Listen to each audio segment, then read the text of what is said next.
how should founders be thinking about their own compensation, and more importantly, whose responsibility is this part to think about? So look, founders generally, their opportunity cost is very high.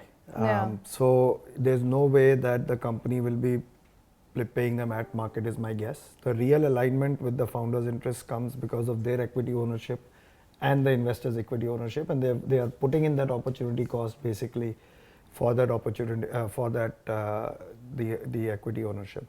That said, I believe founders should be compensated at some level of quote unquote fairness, right? Now that fairness is a very subjective term.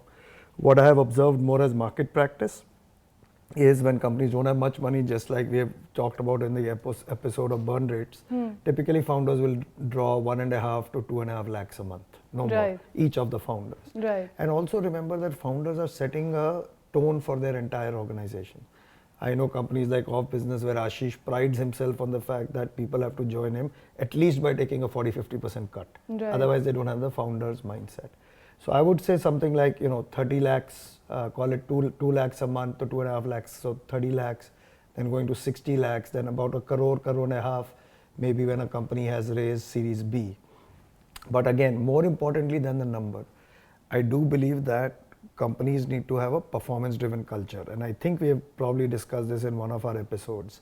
So I'm a strong believer in variable compensation. Whatever be that number, let's say it's 2.5 lakhs or 5 lakhs, pick whatever number. I believe companies should have, and founders and senior management should have 50 to 100% more as variable compensation. And in the process of deciding that variable compensation, it forces alignment between the board, the investors and the founders.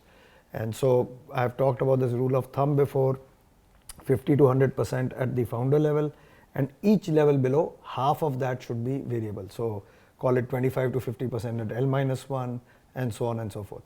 And it creates a performance-driven culture that aligns the whole organization as well as the board and investors. And typically the payout should be 80 to 120% of the targets that companies have. Actually, we follow a similar thing at Matrix. I was just thinking that. So. Thanks for tuning in. For more Matrix Moments episodes, you can head to www.matrixpartners.in/blog. You can also follow us on Twitter, LinkedIn, and YouTube for more updates.